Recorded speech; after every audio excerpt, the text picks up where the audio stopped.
Hello, everybody. As we're starting to wait for everybody to show up at 6:30, a couple of questions that we can get started with this morning. Some of them are relevant to the chapter on contracts. And again, just a few questions to get started on.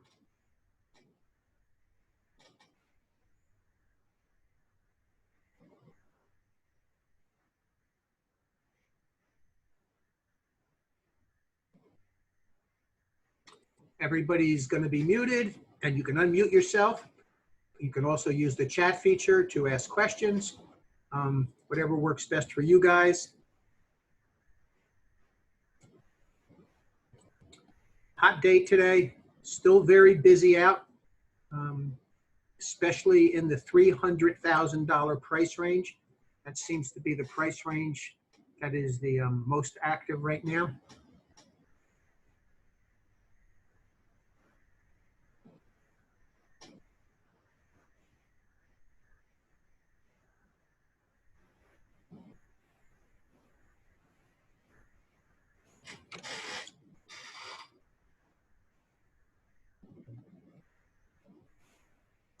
Everybody's popping in right now. So again, you can see that the quiz. Let me get this off there in case that's blocking you. So work on the quiz for a few minutes, and we'll give everybody about 5 more minutes to sign in. Then we'll start going over the quiz. We have a couple of items on the quizzes tonight, a couple of questions, and a couple of math questions as we promised we would do tonight. Tomorrow night is going to be a really deep, involved chapter. It'll be the chapter on mortgages and financing. And that also has a lot of math that we have to learn how to do and a lot of concepts that relate to math. So again, tomorrow night will be the chapter on mortgages and financing. These are easy chapters tonight. Tomorrow nights are the tough ones. And we will try to have another class on Thursday, a small class on Thursday in the morning and Thursday in the evening. Again, just very small classes. Again, we had some issues with recording classes and getting them set up for YouTube. I had to edit some stuff out, but it should be done by later on today, and we'll have more videos of the classes that you can watch. No news yet on anything revolving around the way they're treating COVID and the testing with the centers, but we'll keep you posted on that also. All right, so another minute or two. It's exactly 6:30, so another minute or two. And again, the first thing we want to do is we want to look at some of these questions that we have. And I do apologize. I keep, for some reason, repopulating someone's email in there that's bad. And we took it out again tonight. I apologize it went in. I don't know why it keeps popping back in. I must have it saved as 2 different versions. Have the bad email in there. Somebody has their work email in there, and I was supposed to pull it out. We'll make sure that it stays out now. And again, if for some reason it pops in immediately, just let Lee know, and we'll take care of it again. Some of the stuff is feeding into my Excel spreadsheets are feeding into my Dropbox account and also on my computer. So sometimes one thing is updated and the other isn't. I'm not quite smart enough yet on the computer and on Dropbox to coordinate those two to make them work together correctly all the time.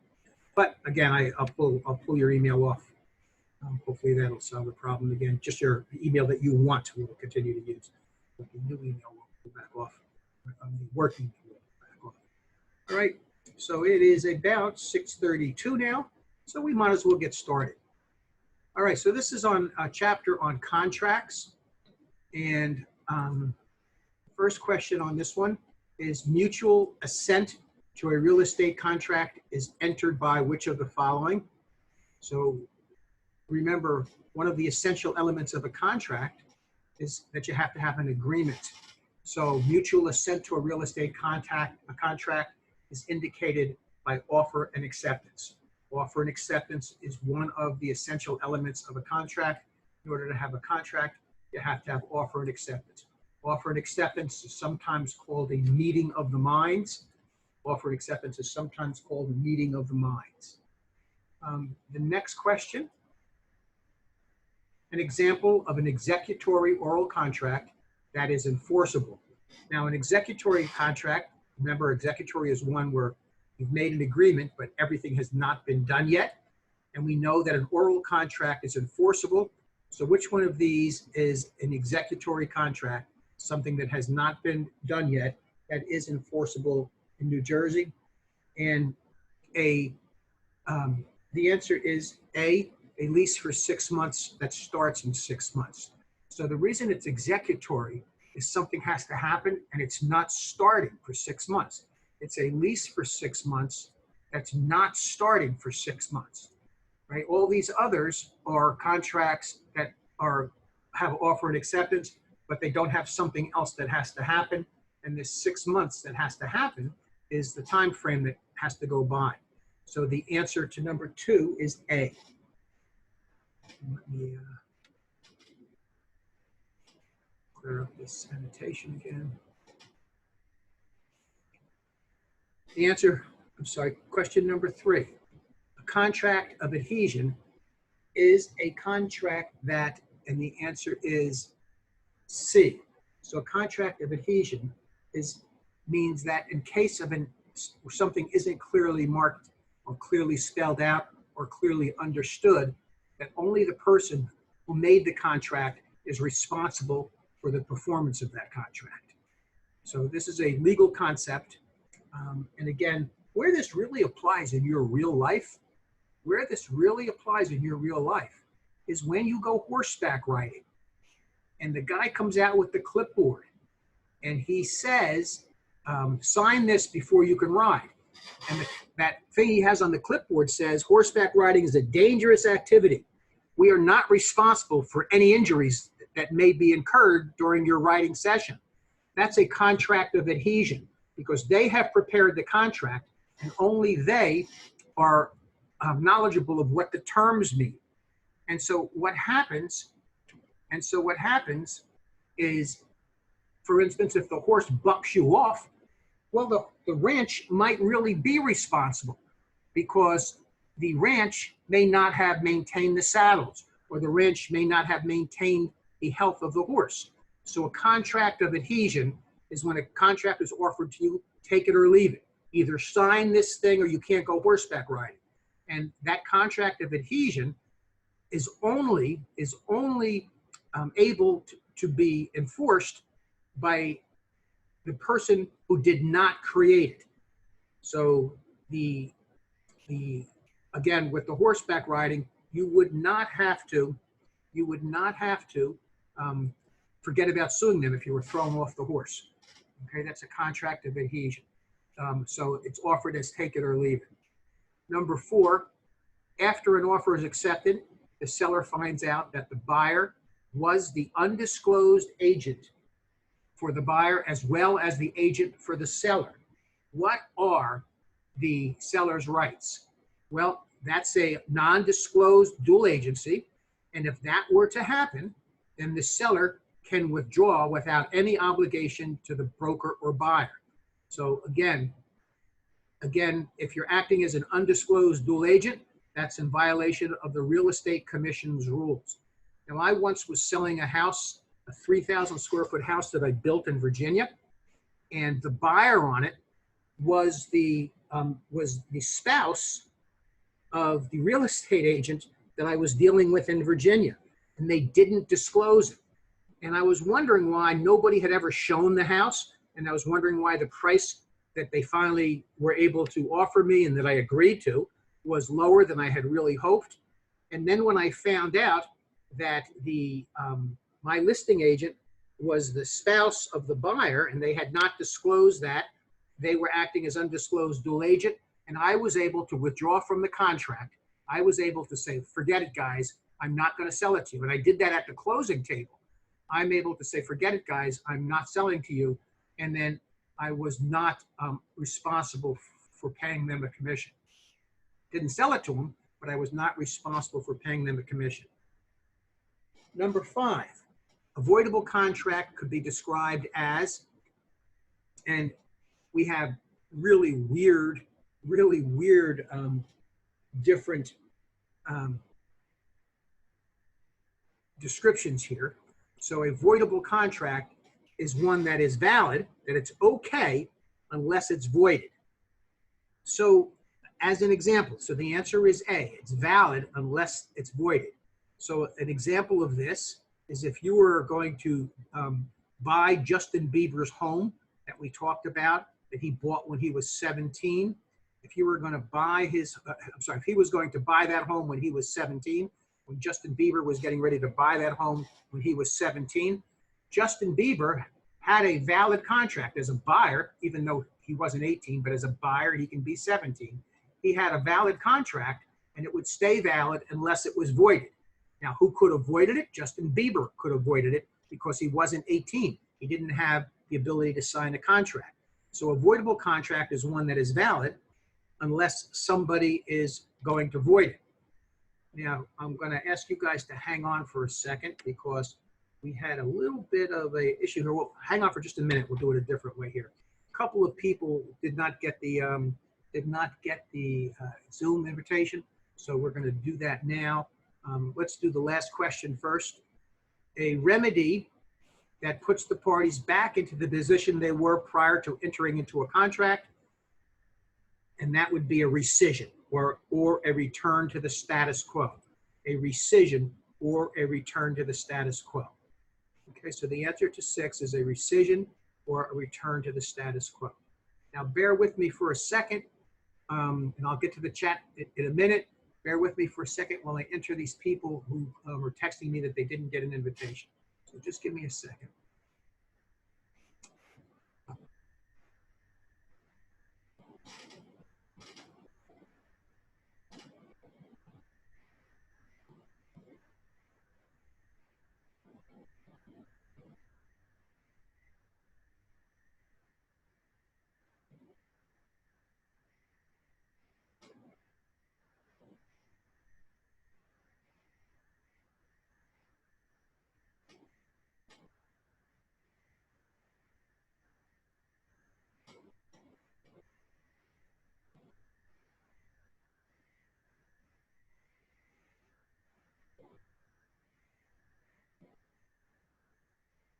It would be a good example if we just gave it the next bunch of questions for right now.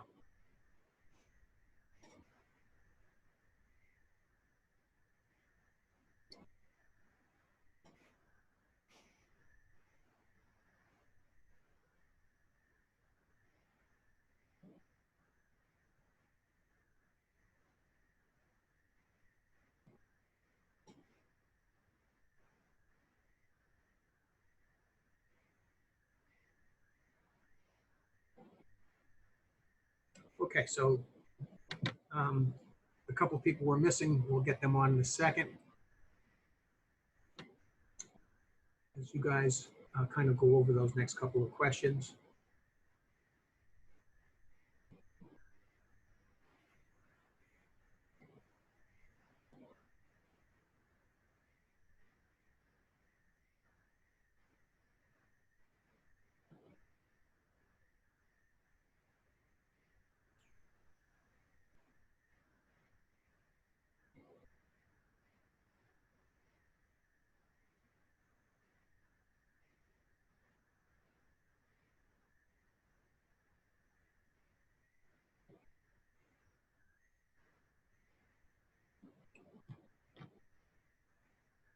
Maybe these are the people we're trying to get signed in, so just bear with us a second here.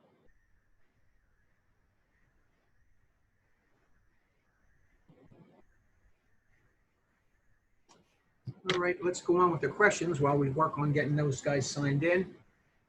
Number 7, by agreement, one party to a contract was discharged and another party took her place. So we substituted one person in a contract for another. And that might be something like your daughter's name was on the contract. She didn't qualify for the loan, so they added you to the contract in order to qualify. So it's a novation. A novation is when you substitute one person for another. Now let's look at the chats because we're building up chats here. Okay, so question number 1 was B. Question number 2 is A.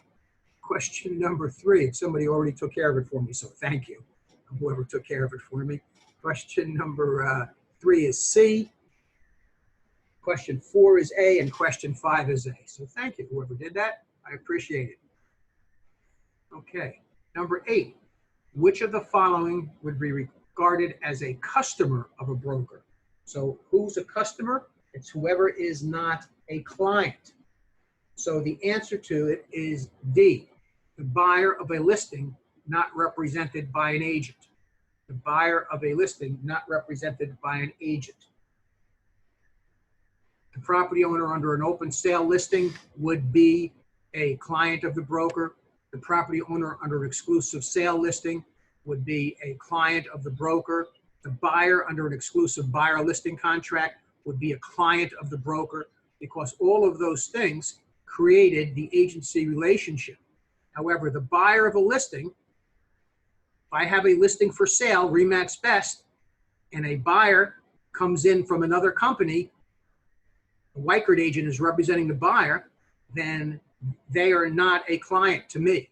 They are just a customer to me. They are not a client to me. They are just a customer to me. All right, number 9, in the assignment of a contract, what can happen here? So let's read through them and eliminate some. In an assignment of a contract, the old party is relieved of the contractual obligations. Not necessarily, unless there's a novation, but not necessarily. B, the assignor remains primarily responsible for the contract. Well, when you assign a contract, the assignee is the one who's going to be primarily responsible for the contract. The next one is the assignee assumes contractual liability. That's correct. The assignee assumes contractual liability, and the person who could sue the assignee, and this is important, the person who could sue the assignee is the assignor. So think about this. You've got a seller, and the seller, you've made a contract with the seller. So the contract with the seller, and now you're going to assign the contract to a third party. If the third party doesn't perform, the third party doesn't perform, the seller can sue you, the assignor, and the assignee. And you can sue the assignee. So again, in an assignment of a contract, the assignee, that's this guy, assumes contractual liability, but he assumes it in addition to this guy, unless that guy is released. And typically they're not released. So that's why when you're assigning contracts, you have to be careful, because you still might have some liability at some point. Number 10 is lead paint hazards must be disclosed to a buyer of residential properties built before, and the answer is 1978. Built before 1978. All right, so if we want to real quickly go over the answers, it's 1B, 2A, 3C, 4A, 5A, 6C, 7C, 8D, as in David, 9C, and 10B. Those are the answers as we went through the quiz. So again, let me just, let's do it this way.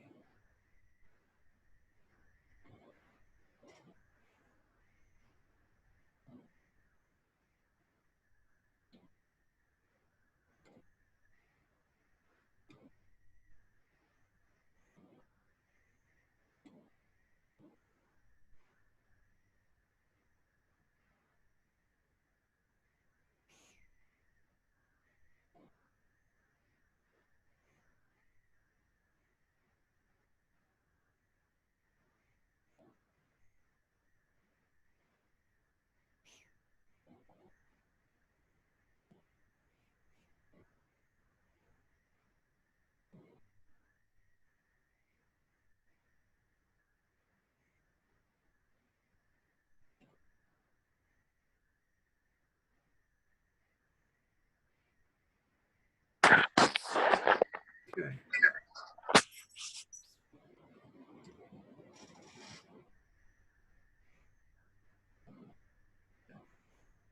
All right, so those are the answers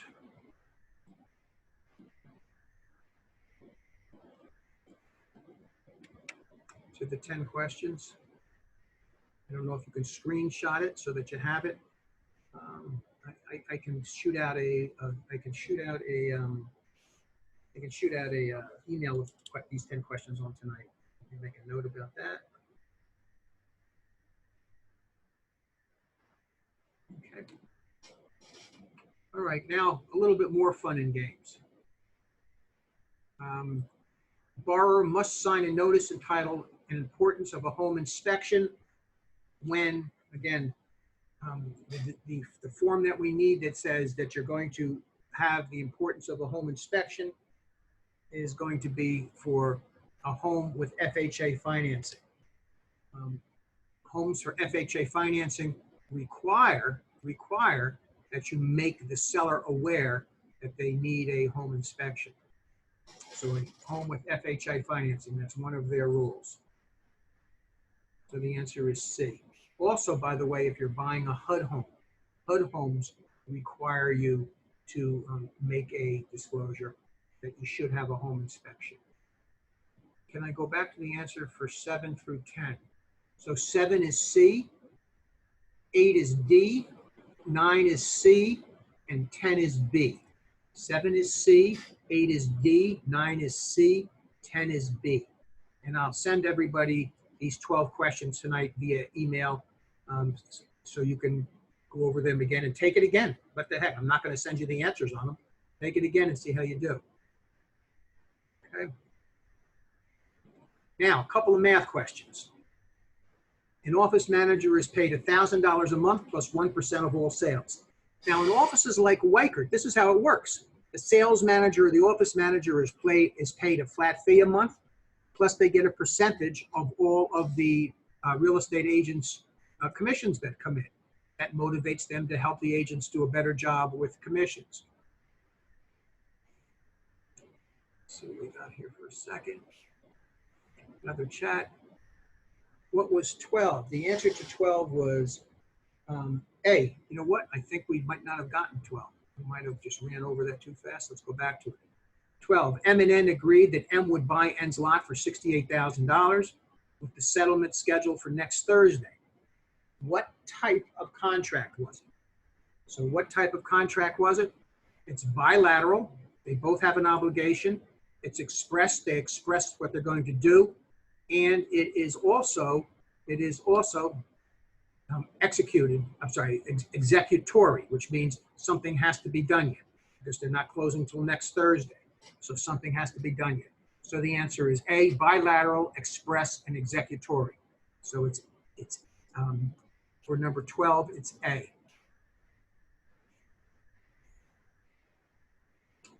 Okay. Now let's go into the math ones. An office manager is paid $1,000 a month plus 1% of all sales. If that manager were paid $2,500 last month, how much were the office sales? So struggle with that for a minute.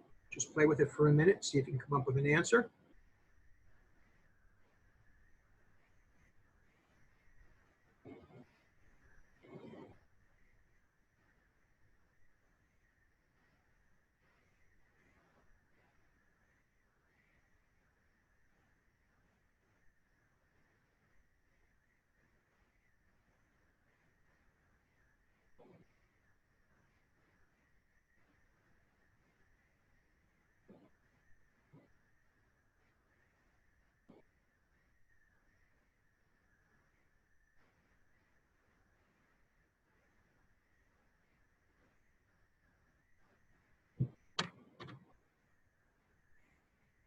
So we have some questions again. All right. So the answer to 12, by the way, was A. And that was a bilateral express executory contract. A bilateral express executory contract. That was the answer to 12. It was A.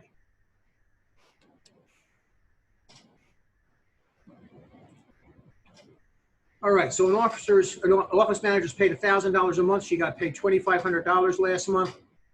The first $1,000 was her flat fee. The second $1,000 represented 5% of her office's sales.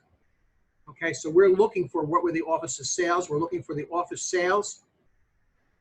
And 5% of the office's sales were $1,000. So what we're going to do is we're going to take $1,000 and we're going to divide it by 0.05. And $1,000 divided by 0.05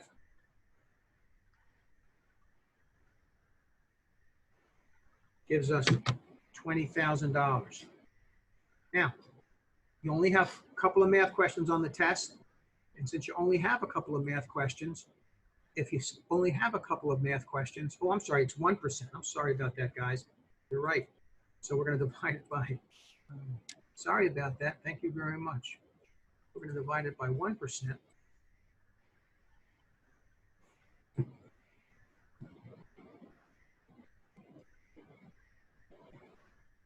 So we're actually going to divide it by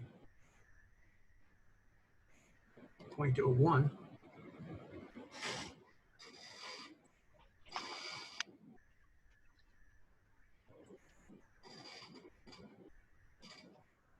That's a better answer.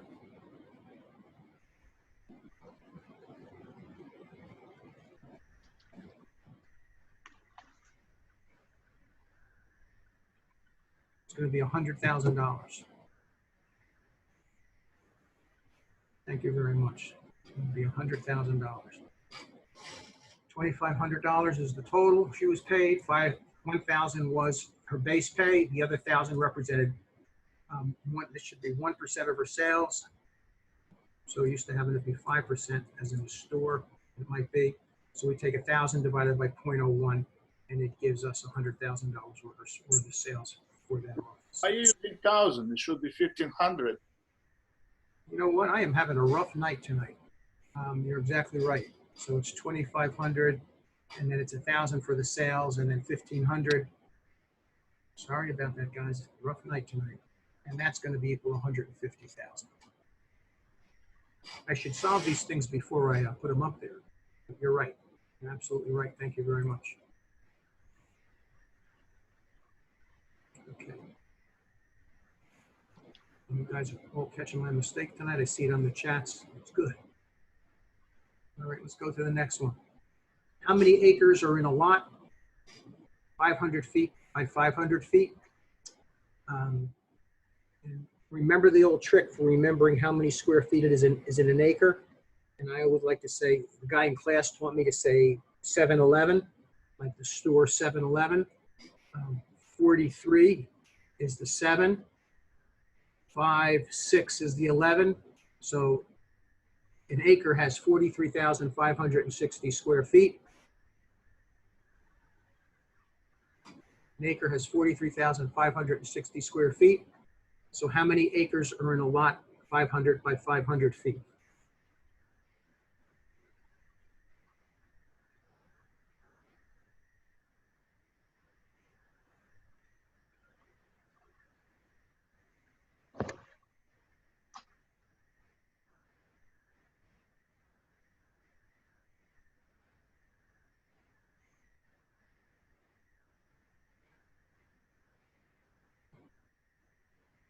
I still have another person who didn't get the text. I must have used a bad list tonight.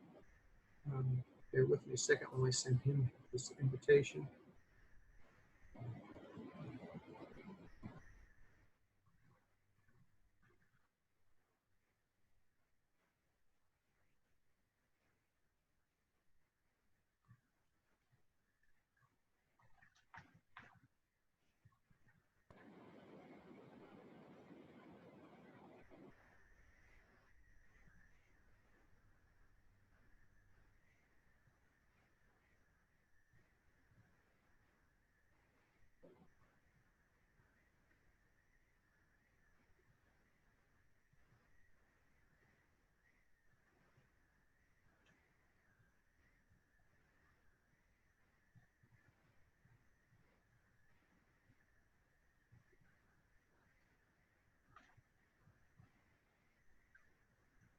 Okay, so 500 times 500. That's how many square feet we have. So we have 25, 1, 2, 3, 4, 250,000 square feet. and then 250,000 square feet divided by 43,560 is going to give us our answer.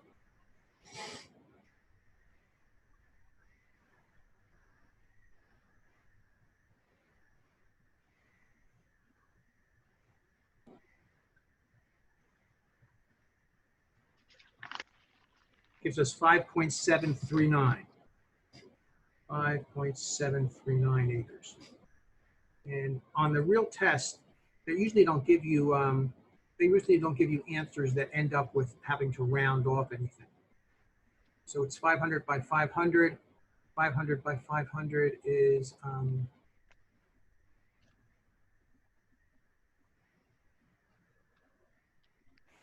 it 3/4 of 1? Don't understand what that question is. Oh, I know what you did if you have 3/4 of 1. Instead of using 250,000, you use 25,000. So again, it's 500 times 500 is 250,000. 250,000 divided by 43,560 is 5.739. Or 5.7 because it's less than 50. It's 39. And again, on the test, they'll always make these things add up to just one significant number. Okay, that was an easy one. In order to earn $1,000 a month on a $200,000 investment, what is your interest rate on the yield? What is your interest rate on the yield? In order to earn $1,000 a month on a $200,000 investment, and remember, we like to use our magic chart.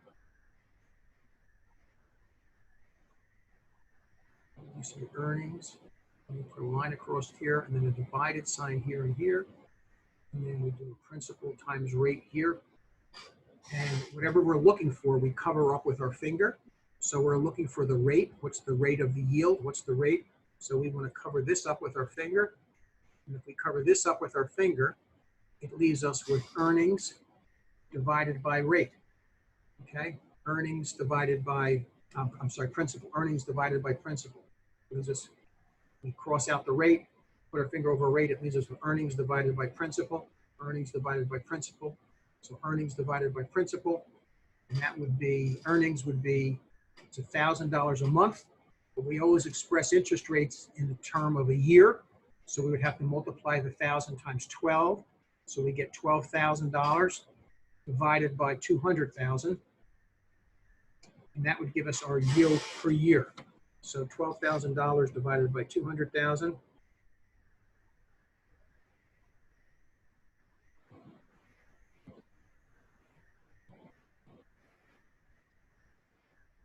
That gives us a 6% rate.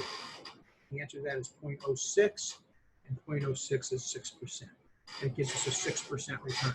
So in other words, if you put $200,000 in the bank and you got 6% interest, you would get $12,000 a year in earnings, and that $12,000 a year is the same as $1,000 a month.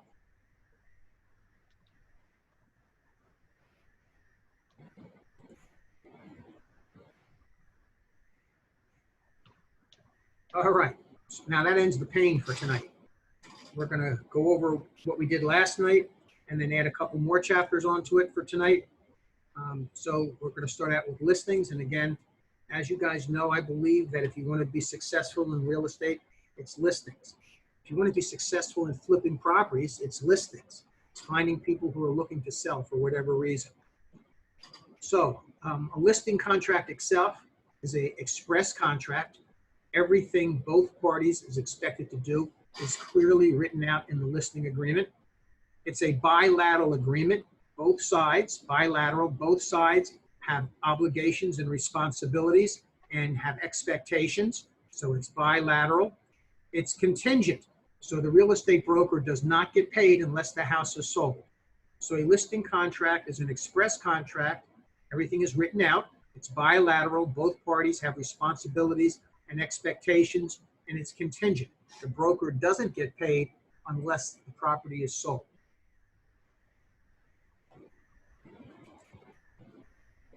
Now, here's where it gets tricky. These are the types of listings that we use.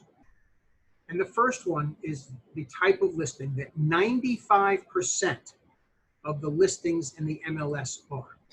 So 95% of the listings in the MLS are this exclusive right to sell. And this is my favorite. This is a listing where the seller says to the broker, appoints the broker as their agent, sell my house. Here's the address. Here are who the sellers are. Here's the owners of the house, who we are. Here's the commission that we're going to pay you. Here's the amount of money that we are listing the house for. And here is the time frame we were listing it. Those are the essential elements of a listing. The names of the parties, and that's the broker and the sellers, the commission they're going to charge, the address of the property, or enough to establish the identity of the property, the price that you're going to offer it for, or put it on the market for. You're not actually offering it at making an offer. You're offering it as an inducement to people to make offers to you, and the rate of commission that you're going to pay the broker, and then the expiration period. All listings have to have an expiration period. And in an exclusive right to sell listing, when I put somebody's house on the market with an exclusive right to sell listing, a Weichert agent brings in the buyer, I still get my commission, and of course I split it with the Weichert agent. If the seller finds their own buyer, he sells it to his cousin, I still get paid my commission. That's why it's my favorite type of listing, and that's why 95% of the listings in the MLS are this type of listing. Because whoever is identified as the procuring cause, doesn't matter. If the house sells, the broker gets paid. And then the broker is going to split their commission with cooperating other brokerages. But an exclusive right to sell means if the buyer finds their own, the seller finds their own buyer, then they're still going to have to pay a commission. Now, the next kind of a listing is an exclusive agency listing. An exclusive agency listing is a type of listing where the seller, the owner reserves the right to sell it themselves and pay no commission. That's an exclusive agency listing. And exclusive agency listings make up 5% of the MLS. What an exclusive agency listing is the seller says, here's the deal, I'm going to put this house for sale with you. But if I find my own buyer, if my cousin buys it, I don't have to pay you. So the seller reserves the right to sell it themselves and pay no commission. Now, the reason I don't like that is why would I want to spend a lot of money advertising a seller's house only to have him sell it himself? And that's why 5% of the listings are that one, but 95% are exclusive right to sell. Bruce. Yes. So when you get an offer like that, do you take it or you don't take it? Well, a lot of times it's a business decision for you. And sometimes you'll take that just because, you want to see if you can get something out of it. So do I take that if somebody says, I'm not going to do an exclusive right to sell, but I will do an exclusive agency? The answer is, yeah, I'll do it. I'll take it that way. But I'm going to tell them right up front, I'm not going to spend much money on this. You're going to get into Zillow and into Realtor.com because they're free, but I'm not going to advertise you and I'm not going to do pay-per-click for you because if you sell it yourself, I'm not going to get any money. Now, we're going to talk about this exclusive agency in a minute on a different level. But again, that's not my favorite. 95% of the listings in the MLS are the exclusive right to sell. 5% are exclusive agency. Now, if 95% are exclusive right to sell and 5% are exclusive agency, what percentage of listings in the MLS are open listings? Well, it's better be zero. So 0%, right? Because 95 and 5 is 100%. 0% are open listings. So what are open listings? Open listings are when the listing is given to many brokers, to all brokers. And the reason open listings do not go into the MLS, that it's 0%, is if, let's say, the Veterans Administration, they do open listings. Let's say they gave an open listing to all the brokers in Middlesex County.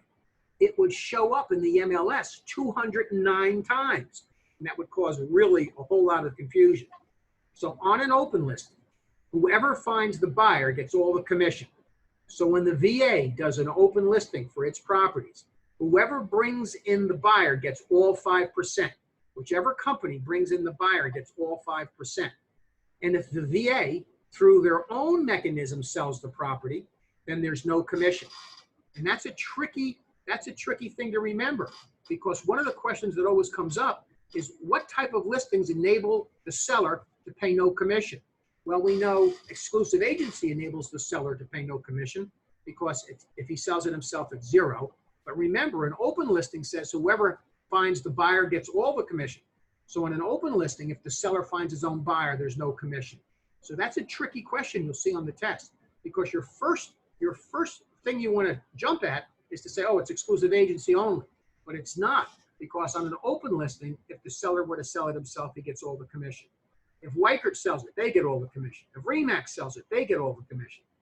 If auction.com sells it, they get all the commission. So an open listing is one where whoever procures the buyer gets all the commission.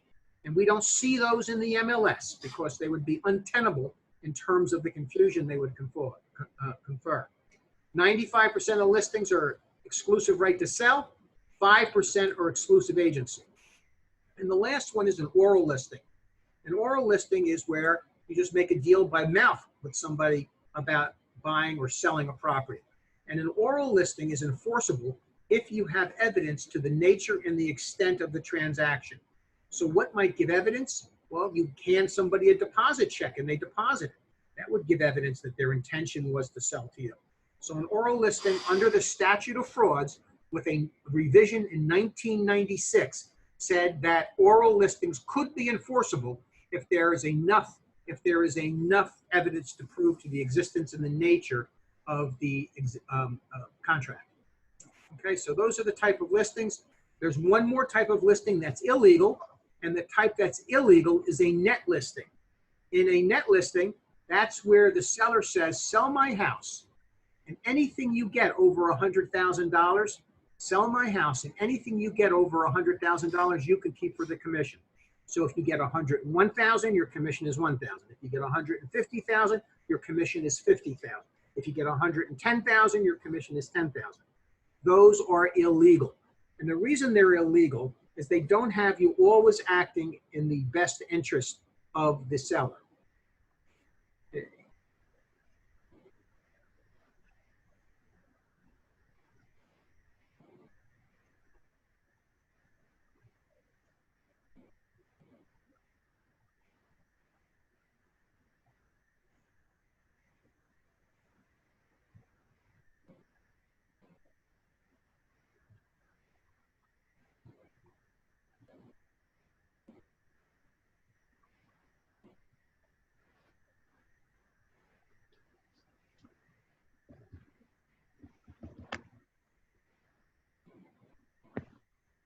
Okay.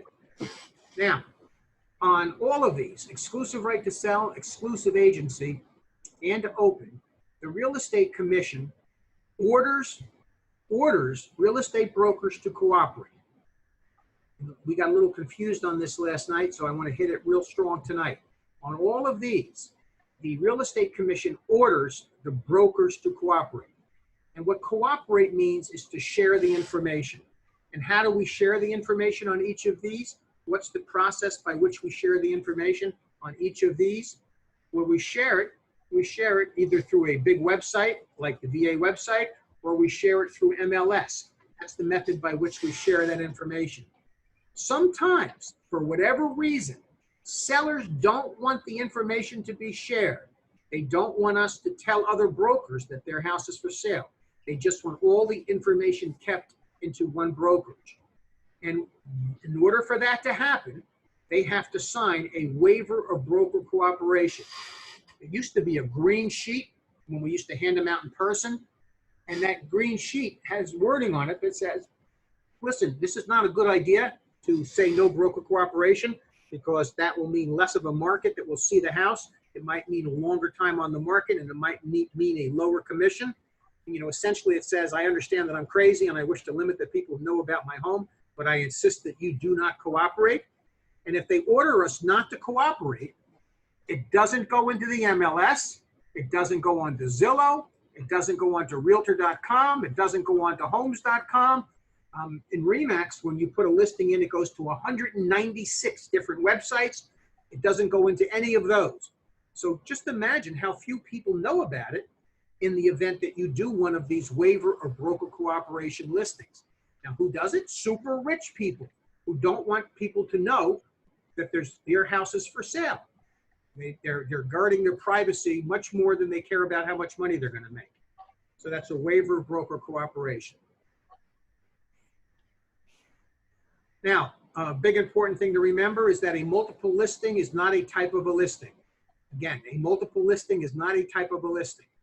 So we have all different MLSs in New Jersey. We have Central Jersey MLS, we have Garden State MLS, we have Bright MLS, we have Jersey MLS, Atlantic MLS, all different MLSs in the state. They are not types of listings. An MLS listing is not a type of a listing.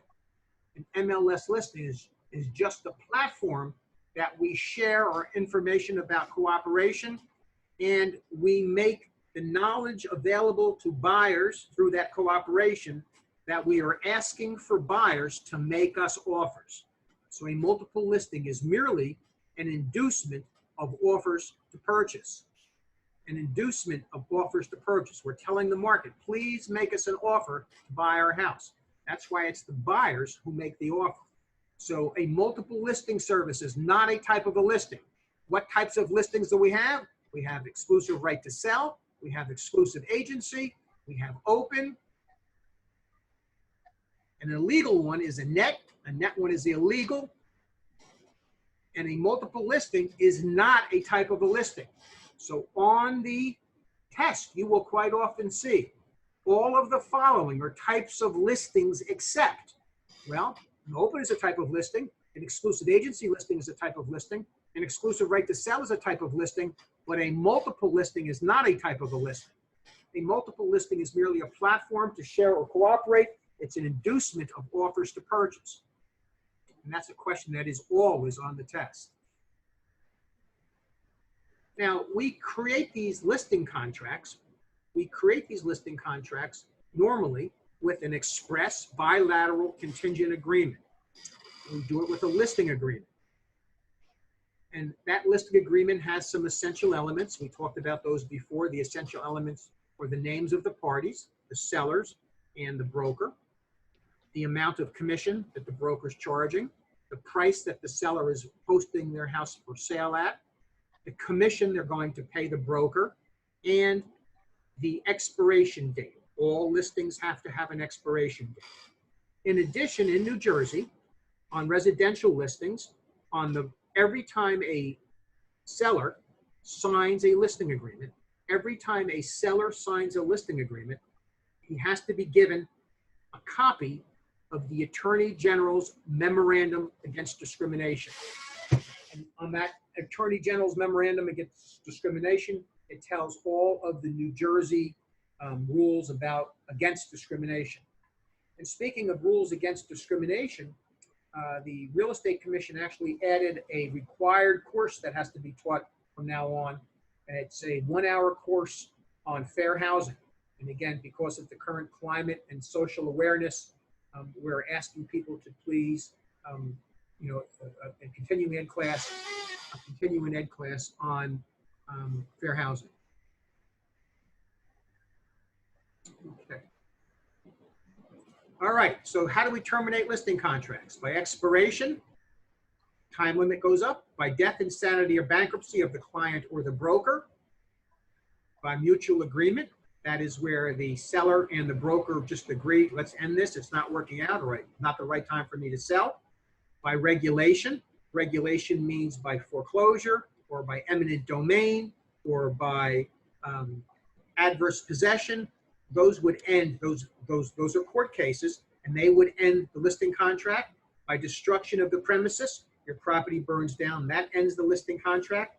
By revocation, and revocation is when the broker, the seller fires the broker, and this next one should say renunciation. That's where the broker fires the seller. And the last one, and the best way to terminate a listing agreement, is by accomplishment of the objective. So again, your question on the test will be all of the following are ways to terminate a listing agreement except, and it'll give you things like expiration, death, mutual agreement, destruction, revocation. And one of the ones they always throw up there is they put reciprocity, which means nothing. And so that would always be the one that is not a type of a termination of a listing contract. When you're doing expirations, since all listing contracts have to have an expiration date, when it expires, that terminates the listing contract. But when it expires, that's an opportunity for you to chase after the expired and try to get the seller to list with you. As you're a new agent, many times that's exactly what you're going to be doing. You're going to be chasing after expireds. And you can get this information on expireds through any number of sources. Okay. What type of listing does the broker like the best? Exclusive right to sell listing is what the broker likes the best. Now, I gotta ask the question. I'm getting comments about we're lagging. Does that mean I'm going too slow, or does that mean the internet is giving you guys a problem? I might be able to remedy it if it's the internet, and I can certainly go faster if it's me. So is it, okay, internet. All right, well, that's a good sign. It means I'm just not going too slow. Let me see, give me a minute. Let me see if I can rectify that.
I messed up the list somewhere tonight. I gotta straighten that out.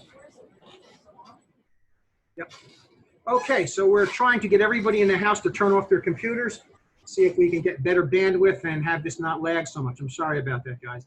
If it continues, then I will try to get a higher broadband provider, or do it from my office, which is much faster. So one more second. Okay. So again, what is my favorite type of listing? It's an exclusive right to sell because I'm going to get paid no matter who sells the property. What type of listing listings can the seller sell with no commission? And this type of listing that the seller can sell with no commission is an exclusive agency listing or an open listing. Both of these, if the seller sells it themselves, there's no commission. Both of these, if the seller sells it themselves, there's no commission. Let's see. We get a response yet. Okay, I still see we're getting some, it's spotty and cutting in and out. So I've shut off everything I can in the house. Let's see what happens. And like I said, maybe tomorrow night I'll do it from a faster spot. Bear with me tonight. All right, so open or exclusive agency, if the seller sells it themselves, there's no commission. Now, here's where I want to warn you. Remember we said that 5%, remember we said that 5% of the listings are exclusive agency listings, where the seller reserves the right to sell it themselves and not pay a commission. Now, what type of seller would do that? A builder. So a builder, when he's building a house, usually will have a trailer. And in the trailer will be an employee who sits in the trailer. And when you come to look at the houses, they'll be glad to sign you up. But they're not getting paid a commission. They're getting paid an hourly rate. And now you look on the internet and you see this brand new house being built in Edison, and it says exclusive agency listing on the listing. And you have a buyer that is really interested in seeing it. You had better bring your buyer personally to the house, and you had better register your buyer.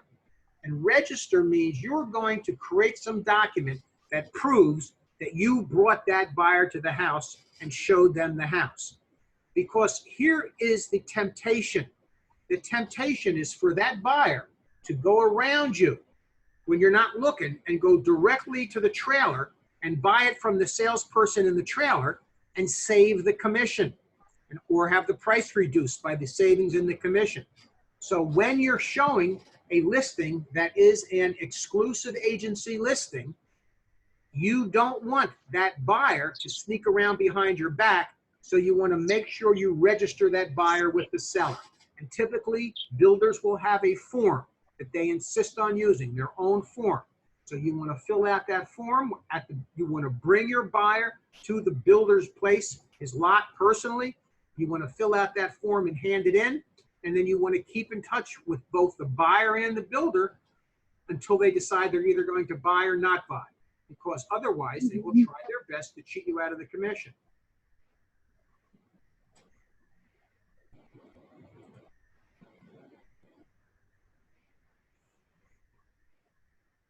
Okay, so these are the same questions we had last night.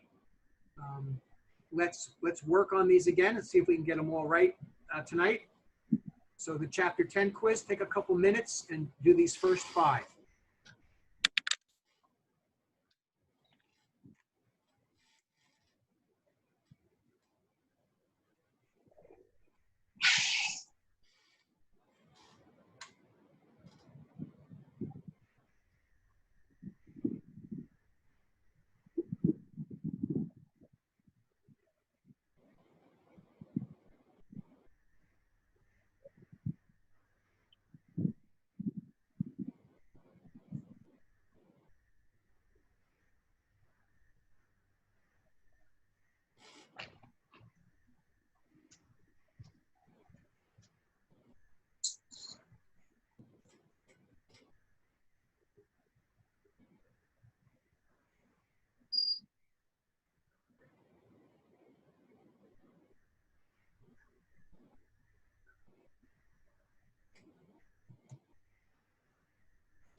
And everybody who got left off the list tonight, that was my fault for uploading it to Dropbox, and I must have uploaded not the most current list. I'm correcting that now as we're sitting here. I'm sorry? Oops, I'm sorry. So we hope we will have everything correct for tomorrow night. And if not, just do the same thing, text it, and get you in.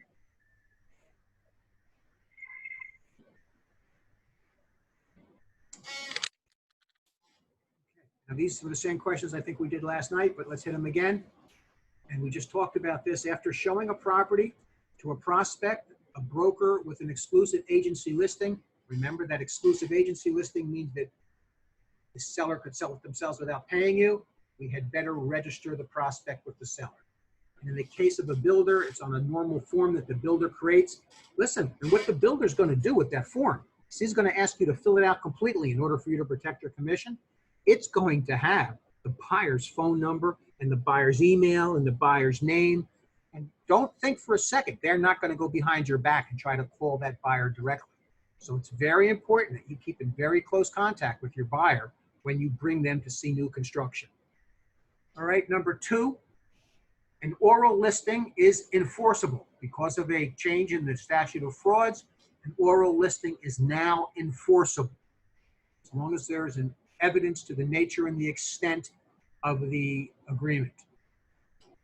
Number 3, a listing agreement may be terminated by any of the following reasons except, so why can't you terminate a listing agreement? Well, sale of the property terminates a listing agreement because once it's sold, that's accomplishment of the objective. Agreement of the parties that terminates a listing agreement. Destruction of the premises terminates the listing agreement. So what doesn't terminate a listing agreement? A death of a salesperson. So if the salespeople die, we don't care. But if that said death of the broker, that would terminate the listing agreement. But death of the salesperson does not terminate the listing agreement. Number 4, the type of listing agreement that provides for payment of a commission to the broker, even if the owner makes the sale without the broker's help. And again, it's the kind I like the best because it's going to provide payment of a commission to the broker. Payment of a commission to the broker. That's what I like. I like getting those checks. And that's an exclusive right to sell listing. That's an exclusive right to sell listing. Provides payment to the broker even if the seller finds his own seller. So in the book, it says an oral listing is unenforceable, but I think it's in chapter 3. It speaks about a change to the statute of frauds. And when we get to the next section in the test, the next couple of questions, I'll pull up what page that's on in the book that says an oral listing is enforceable. I'll find that for you. Let's get to number 5. Under which of the following list agreements can the owner of a listed property sell the property on his own without having to pay a commission?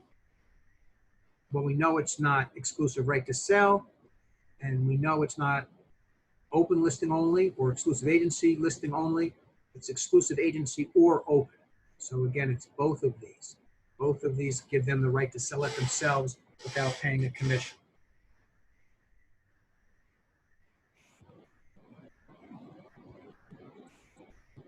Right now, while you guys work on this one, I'm going to look up what page that thing about oral listings is.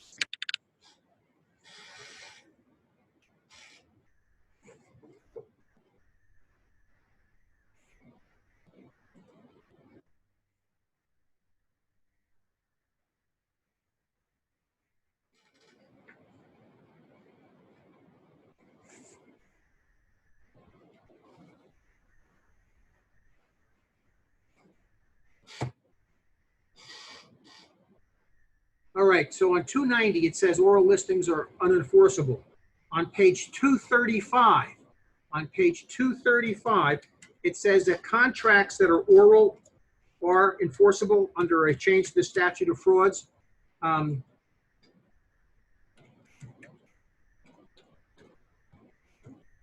Now, we're gonna parse things up a little bit, and we're gonna explain why both of these things are correct. We're gonna parse this up a little bit and say why both of these things are correct. The reason that both of these two things are correct is that an oral contract is enforceable under a change to the statute of fraud as long as you have evidence to the existence of the agreement, the nature of the interest to be transferred, the precise real estate to be transferred, and the identity of the transferor and transferee. But that's slightly different than a listing contract. So listing contracts, an oral contract is not automatically, and this is important, is not a listing contract is not automatically enforceable if it's oral. And here's what you have to do to make it enforceable. Here's what you have to do to make a listing contract that's oral enforceable. And first of all, let's talk about when it happens. When does a oral listing contract come into play? So again, I told you you might be chasing expireds, and you're going to be chasing for sale by owners. And you're going to be asking them would they list with you. So you're going to knock on the door of a for sale by owner, boom, boom, boom. And this for sale by owner is going to come out and you're going to say, listen, I'm a real estate agent and I want to list your house for sale. Would you list your house with me? And that seller is going to say, no, I hate real estate agents. You should have sold my house when it was listed. I don't know why you're here now. Or I don't want to have to pay a commission. Why are you here? So now you don't have anything. But that seller is almost always going to say to you, if you bring me a buyer, I'll pay you a commission. If you bring me a buyer, I'll pay you a commission. Now that is an oral listing. That is an oral listing. And right now at this point, it is not enforceable. But how do you make it enforceable? In order to make that oral agreement enforceable, where if you were to bring a buyer, the seller would have to pay you the commission he agreed to. Within 5 business days of that conversation, you have to send the seller one of those letters that's return receipt requested that proves it was delivered. You know, it's the little green card that you fill out, and the green card comes back to you when it's delivered. And you send them a letter saying, dear Mr. Seller, thank you for your generous offer to pay me a 2.5% commission if I bring you a buyer. I will be happy to do my best to do that. That document that you sent them allows you to be able to enforce the agreement that you made with the seller. So is that technically a written agreement? Well, it's a written agreement, but it's one of those ones that also we have to be careful of that doctrine of adhesion we talked about earlier tonight. But in real life, that's what you should be doing. If a seller says he's going to pay you a commission if you bring him a buyer, that's an oral listing. And in the event that he does that, the way you make that enforceable, because right now it's not enforceable, but the way you make it enforceable is by sending him that letter with the return receipt requested within 5 days of having the conversation. And when I send those letters out, you don't want to send a mean letter that says, if I bring you a buyer, you have to pay me. You always want to say, thank you for taking the time to talk with me. I'd love to try my best to sell your house. And as per our agreement, if I bring you a buyer, you'll pay me 2.5%. Please let me know if there's anything else I can do to help. Right? You want to send a nice letter so that you stick in the mind of the seller as being a nice person. So whoever found that sentence on page 290, congratulations, good job. And I hope I made it clear exactly how it works. And then on 235 is where you'll find out where it says that oral contracts are enforceable now, but oral listing contracts are only enforceable if you do what I just gave you the strategy to do. All right, so I don't know whether you've gotten a chance to do these during my explanation, so we'll give you a couple more minutes to finish these last couple of questions.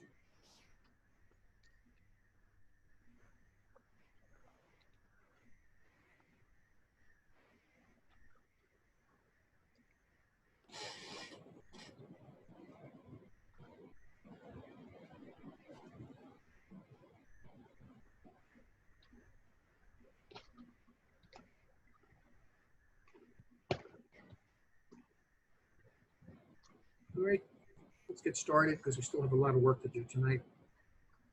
6, a listing contract in which the broker's commission is contingent on the broker being able to produce a buyer before the property is sold by the owner or another broker. That's called an open listing. Remember, in an exclusive agency listing, if another broker finds the buyer, the listing broker still gets paid. In an exclusive agency listing, if the other broker finds the buyer, the broker still gets paid.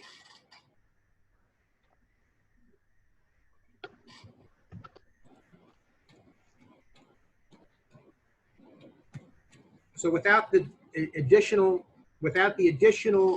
explanation I gave you on oral listings, I would check off that they are unenforceable. I would check that an oral listing is unenforceable. Just if that's the entire question and there's nothing after the question but that, then I would check off unenforceable. How can you make an oral listing enforceable? It's within 5 days sending that letter. All right, you guys are thinking, and I appreciate you thinking. That's how you're learning stuff. All right, 7, a listing agreement may be terminated by any of the following except, and it's C, because the seller can't find another house to buy.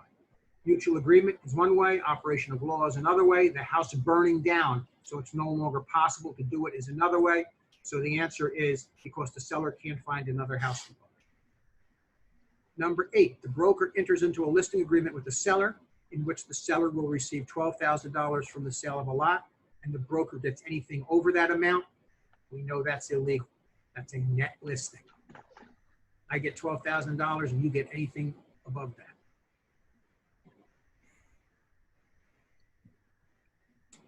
Number 9, a property owner signed a 90-day listing agreement with the broker. The property owner was killed in an accident before the listing expired. Now the listing is terminated automatically upon the death of a principal. Listings are terminated if they're not under contract yet. If they're not under contract, they're terminated upon the death of the seller. Number 10, an owner lists a property for sale with a broker. Another broker finds a buyer for the house. The listing broker did not receive a commission. It must have been an exclusive agency listing, right? Because in an exclusive, it must have been an open listing. It must have been an open listing. Because in an open listing, whoever finds the buyer gets all the commission. And in this case, it says here, the listing broker did not receive a commission. So if the listing broker did not receive a commission, it's an open listing. If another office had found the buyer and the listing broker did receive a commission, then it would be an exclusive agency listing. But in this case, the listing broker did not receive a commission, so it's an open listing.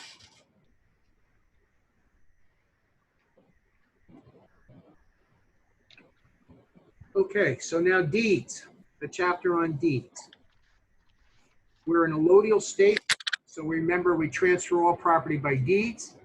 A deed is a written instrument which transfers an interest, right, or title in realty. We are in a allodial state. We transfer real property by deed, or rights and interest in real property by deed. We're in a allodial state. There's different kinds of transfer of ownership of real property. Intestate distribution means you died without a will, and your property transfers by the law of descent. And if you look at that chart in the book, you'll see where all your stuff goes to. If you died and you don't have a will. We can transfer real property by testate distribution. Testate distribution means in a will. So you die and you leave your property in your will, it transfers in your will. Property can transfer by involuntary alienation. And those are methods of transfer where the seller does not agree. Adverse possession, condemnation, tax sales, public sales, as cheat, all methods by which property can be taken away from you without your permission. So by involuntary alienation. And then by voluntary alienation. Voluntary means with your permission. That means selling it, that means giving it, that means dedicating it. And again, alienation means to change ownership. So these are the forms of transferring: intestate distribution, testate distribution, involuntary alienation, and voluntary alienation. Now, we transfer our rights and interest in real property by deeds. And these are the types of deeds: a full warranty deed, a special warranty deed, a bargain and sale with covenants against, also known as a bargain and sale with covenants against grantor's acts, and a bargain and sale deed, and lastly, a quitclaim deed. Somebody's asking if I can go back for just a second to questions 1 through 5. We'll do that. So grab your picture of questions 1 through 5. I'll give you a second.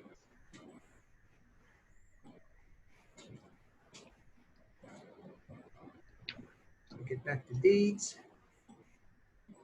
Now, all of these deeds have different levels of risk reward. Some of the deeds are very risky for the grantor, and they are very solid, so to speak, for the grantee. Some of them are very balanced between the risk between the grantor and the grantee. Some are more in favor of the grantor than the grantee. And in some, the grantor bears no risk at all, and the grantee takes all the risk. So all of these different deeds are a kind of a different profile in the risk between the grantor and the grantee. The grantor is the one who owns the property, the grantee is the one who's receiving it. So a warranty deed or a full warranty deed gives the most protection to the grantee. Therefore, it's most risky to the grantor. It's most risky to the seller, but gives the most protection to the grantee. Now, what kind of protection are we talking about? The kind of protection we're talking about is that when you receive a property from a grantor, you're a grantee, and you have delivery and acceptance in the here and now, and you receive real property or real property interest from a grantor, was the grantor really the one who owned them? And did the grantor have the right to give them to you?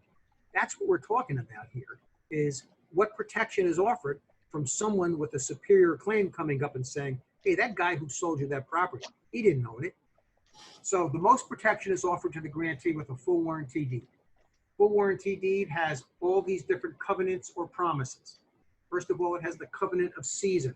The covenant of season is where the grantor says, I am the owner of the property and I am possessed of it and I have the right to transfer it. The covenant against encumbrances is where the grantor says there are no encumbrances like liens, easements, encroachments. There are no encumbrances against this property unless I've told you about them. The covenant of quiet enjoyment. That's where the grantor says, listen, if anybody ever comes up and says they're the owner of this property and not you, then I will defend your title. Further assurance is a covenant of further assurance. You will take whatever acts are necessary to defend the title. And warranty forever means you'll defend the title from now until the end of time. If somebody with superior claim comes up and tries to take the property by saying they are the rightful owner. That's a full warranty deed. It's the most protection offered to the grantee, but it is the riskiest to the grantor because the grantor has to make too many promises. So we've kind of done a little bit of a compromise. Again, warranty deed is best protection for the grantee, most risk for the grantor, and it is not commonly used in New Jersey. It is not commonly used in New Jersey. Instead, we use a different kind of a deed because you would not want to be making promises from the beginning of time till the end of time. And that's what would happen in a full warranty deed. Full warranty deed, all the risk, the heavier part of the risk is borne by the grantor. And the grantee doesn't have as much risk because the grantor is promising they'll do whatever they have to do to make your ownership good. So what we do is that's too much risk for the grantor to take. So we have a compromise. And the compromise is a bargain and sale deed with covenants against grantor's acts. A bargain and sale deed with covenants against grantor's acts. Sometimes that is called a special warranty deed. And it has a covenant of season, just like our full warranty deed has a covenant of season.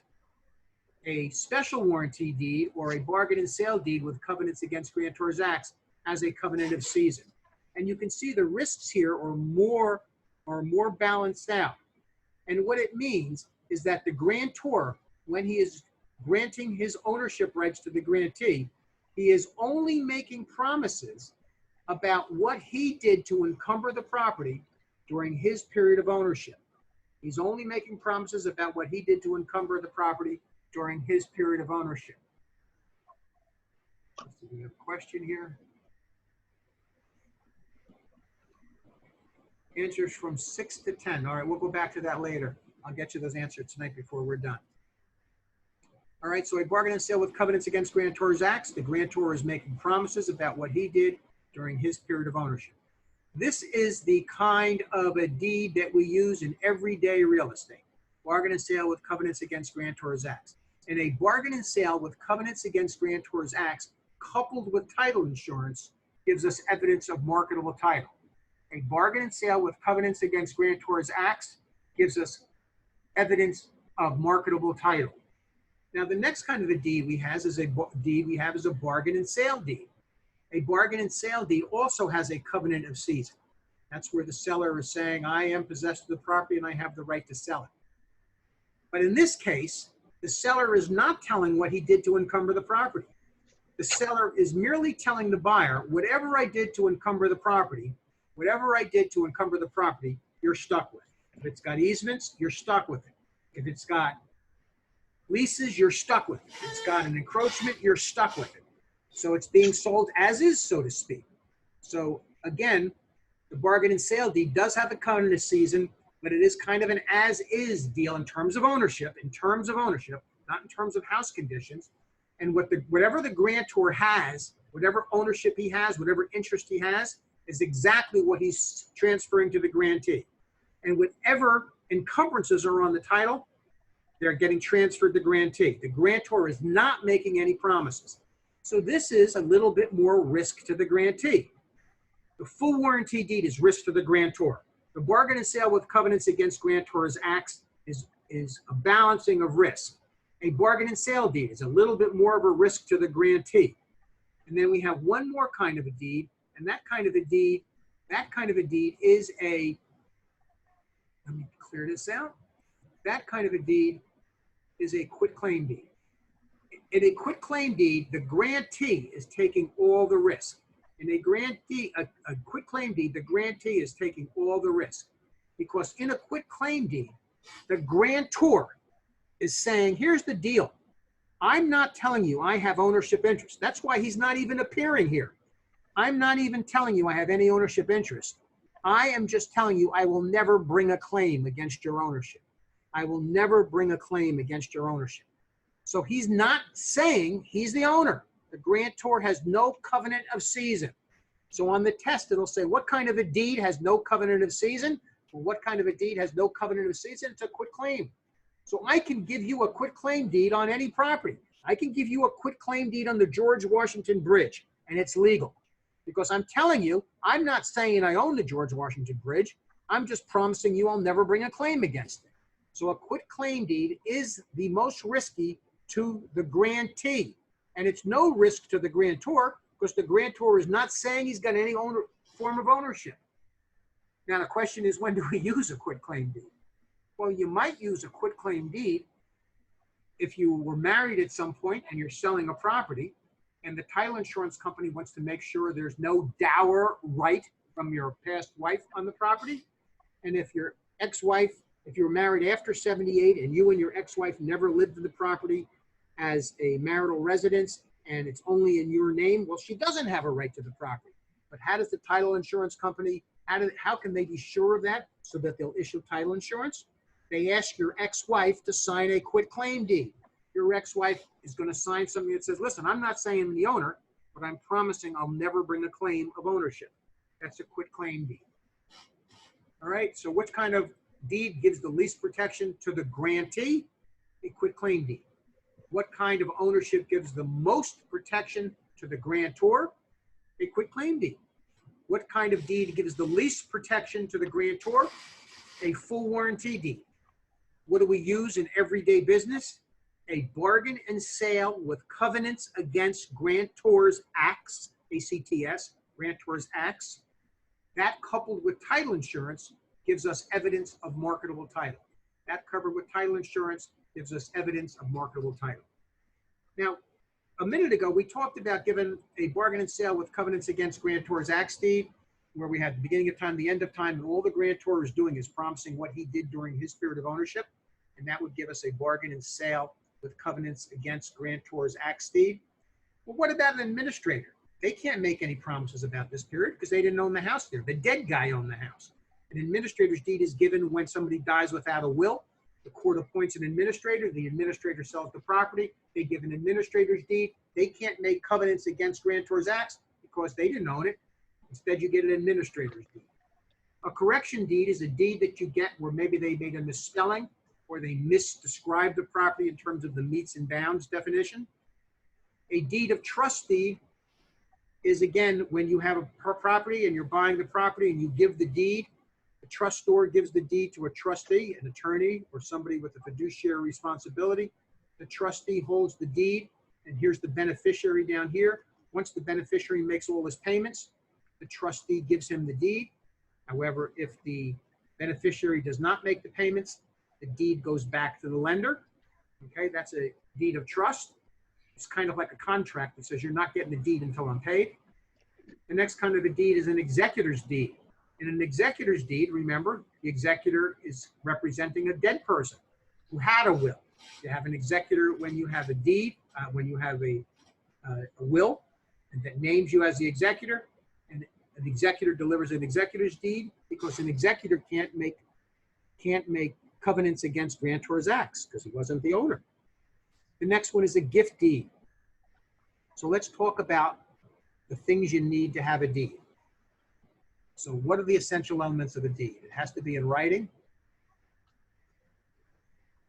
It has to have a competent grantor.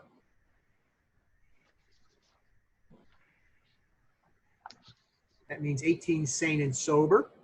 It has to have a legal description. Notice I didn't say it needed a date. It's a good idea to have a date, but it doesn't have to have it. It has to have a legal description.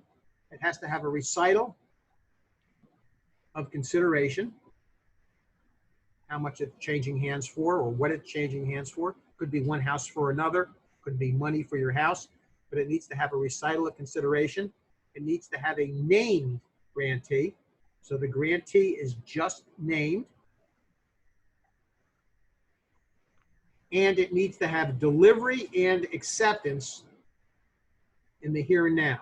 Delivery and acceptance in the here and now. Delivery and acceptance in the here and now. Excuse me. So what's a gift deed? Well, a gift deed is when you're giving somebody a house and there's no recital of consideration because no money is changing hands. Something of value has to change hands in order for a deed to transfer or for a contract to be a contract that is a enforceable contract. There needs to be a recital of consideration to be a valid contract. To be a deed, to transfer real property by deed, there must be a recital of consideration.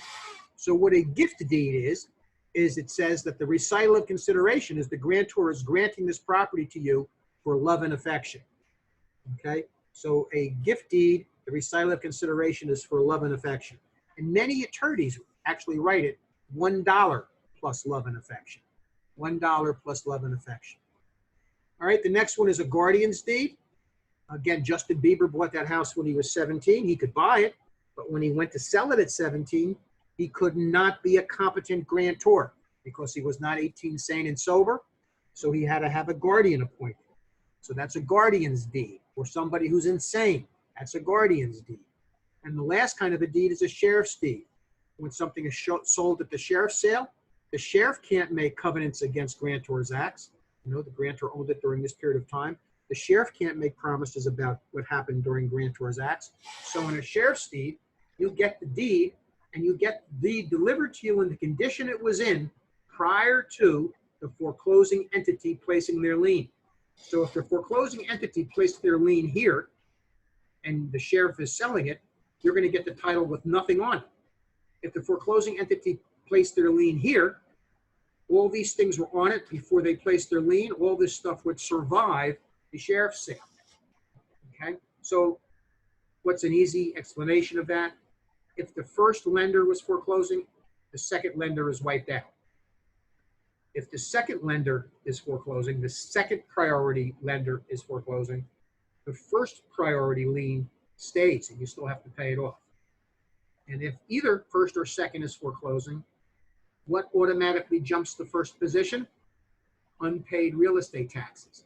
So unpaid real estate taxes, even if it's the first lien holder foreclosing, unpaid real estate taxes still survive. All right, so these are all the deeds for special occasions. This is Justin Bieber's house he bought when he was 17 in Canada. He couldn't sell it when he was 17. He wanted to sell it. And his mother and father got into a big fight about who was going to be his guardian. All right, this is a sheriff's sale list of Middlesex County. They still have not opened the sheriff's sales yet, but if you buy a property at the sheriff's sale, you're going to get a sheriff's deed.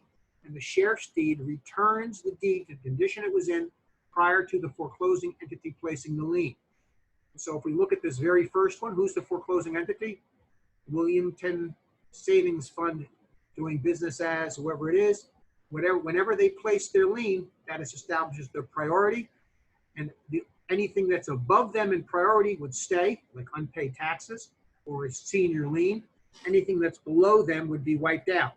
So if you were going to go to the sheriff's sale to bid on this property, you would want to do a title search and you would want to find out what position this lender was in.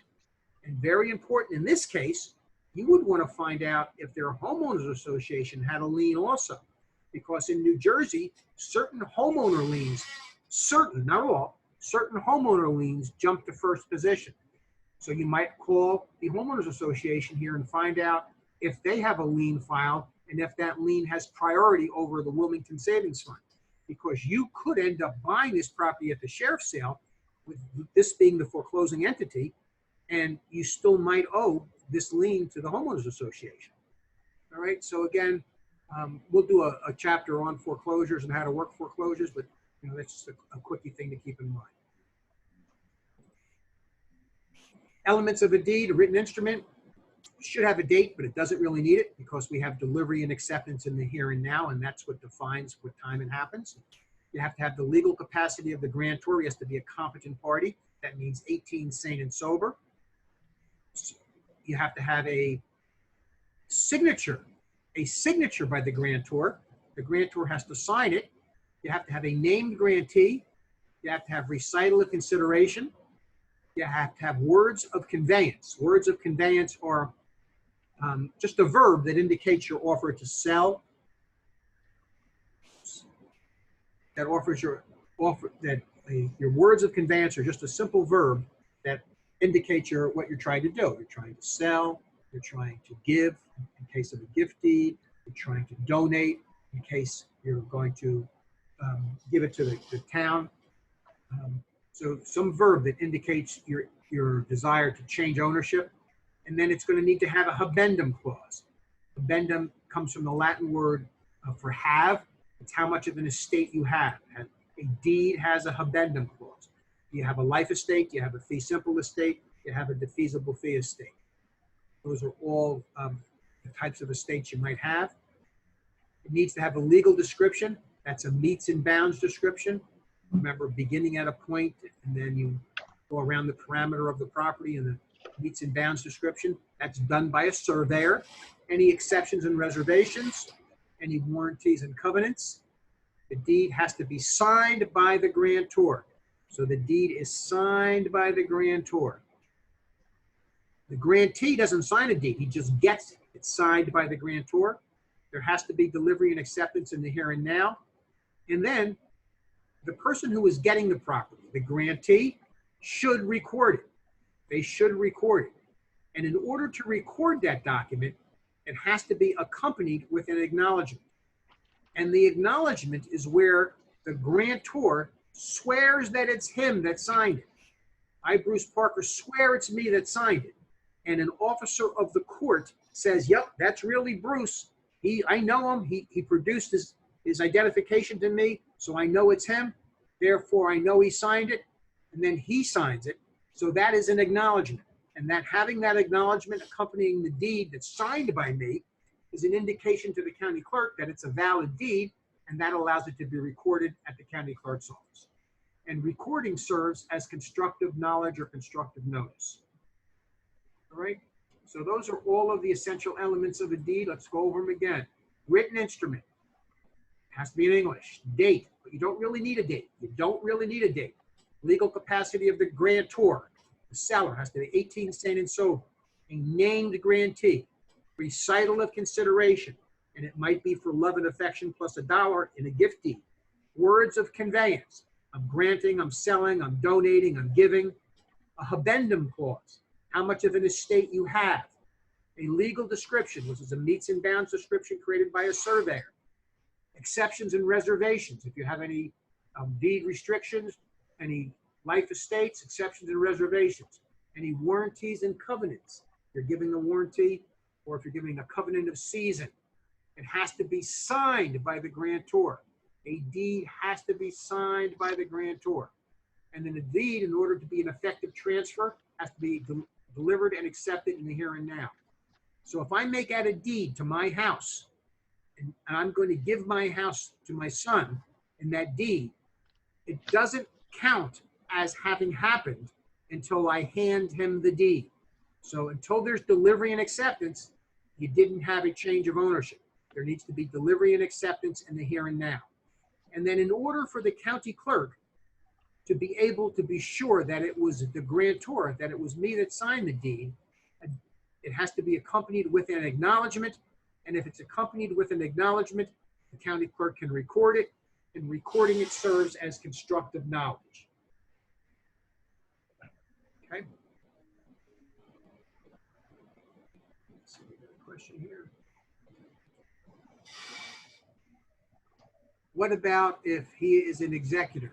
The executor would be the grantor. So that's a good question, because in an executor's deed, what makes it an executor's deed? The executor is the grantor. And in an executor's deed, he is not making covenants against grantor's acts.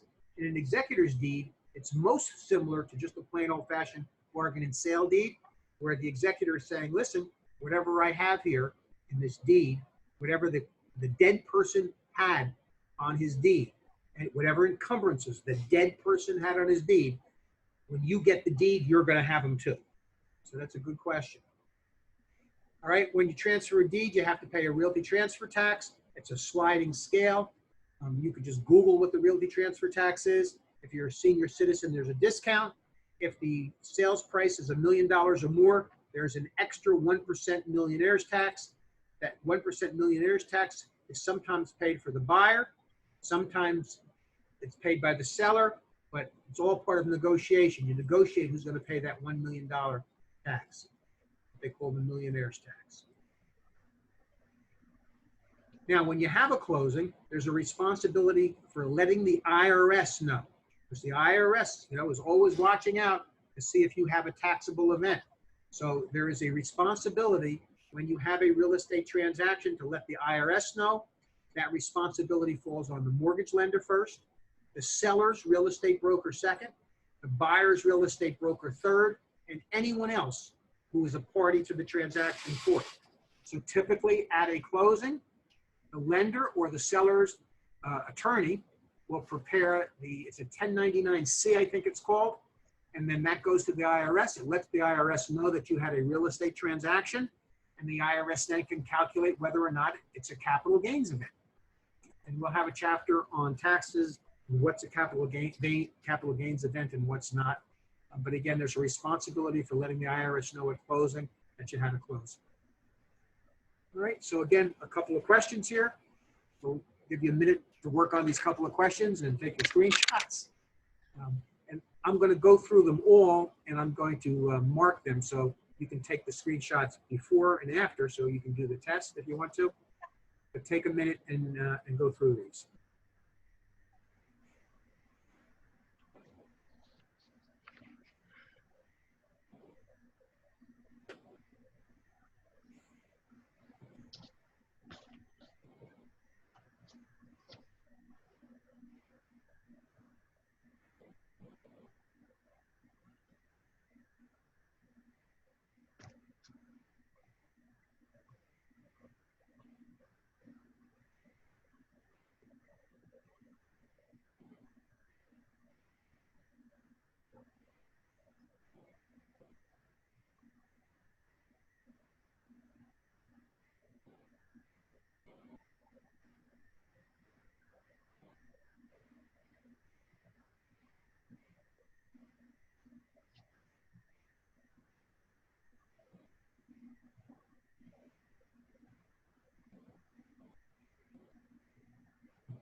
All right, let's go with some of these answers. This is like a SAT question, if you remember your old SAT test. Grantee is to deed, as devisee is to a will. Okay? Grantee is the person receiving the deed. The devisee is the person who is receiving the benefits of a will. The answer to the first question is B, will.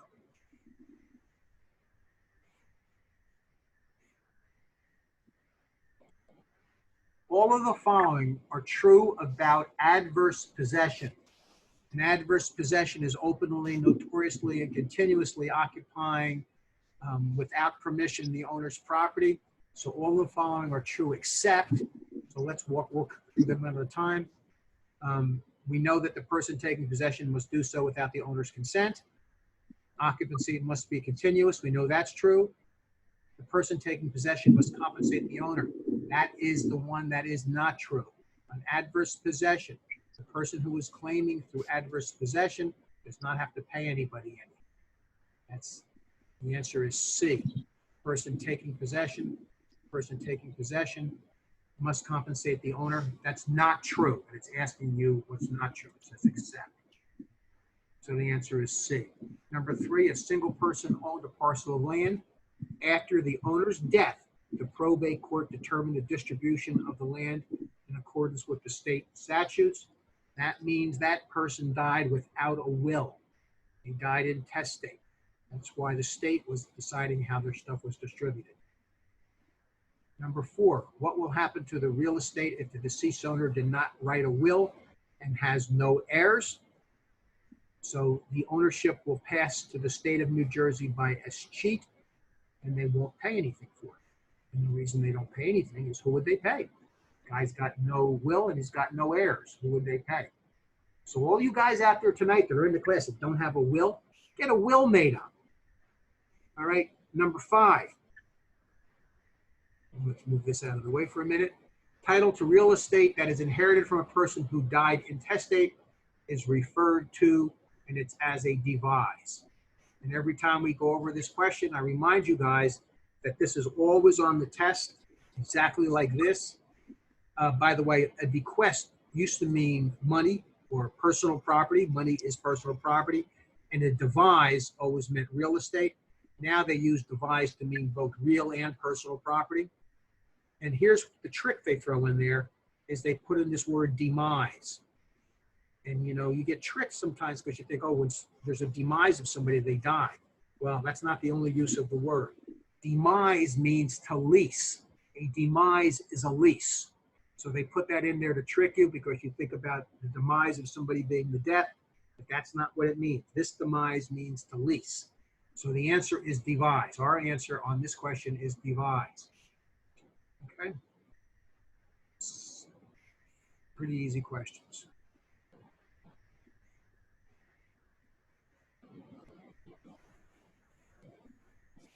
All right, a couple more.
All right, number 6, the reversion of real estate to the state because of its lack of heirs or other persons legally entitled is escheat. That's the definition of escheat. By the way, if you have Toys R Us gift cards and they expire, you know the money escheats to the state. It actually goes to the state when the state gets to keep it, not you and not Toys R Us. Escheat is the answer. Trespasser built a log cabin in a national park. He occupied it for 15 years. However, he cannot claim it under adverse possession because it was not privately owned. Adverse possession only counts on private property. It doesn't count on government property. So you can't go live on Yellowstone Park and then claim Yellowstone Park. the free rancher, cattle rancher that during President Obama's presidency was murdered by the FBI. That's exactly what that entire conflict was about when the FBI agents pulled him out of his car and shot him. He was free ranging his cattle on government land. He claimed that he had an adverse possession right, and the government said, no, it's government-owned land. You don't develop a claim of adverse possession. All right, number 8, the condemnation of private property for public use is exercised under the government right, eminent domain. That's the right is eminent domain. The process by which they take your property without your permission is called condemnation. Eminent domain in Latin means for the good of the kingdom. F bought acreage in a distant county, never went to see it, did not use it, but he paid the real estate taxes on it. Somebody moved in, drilled a well, lived there for many years. L may become the owner of the acreage if he has complied with the state laws regarding adverse possession. Adverse possession. Number 10, property may transfer upon death of the owner by all of the following means, except property may transfer upon the death of the owner by all of the following means by except. It can't transfer by dedication. You have to be alive to have a dedication. So by devise is a will, descent is without a will, escheat is without a will and without any heirs. So the answer is dedication. I'll let you snap that picture, and then we'll go to the next chapter.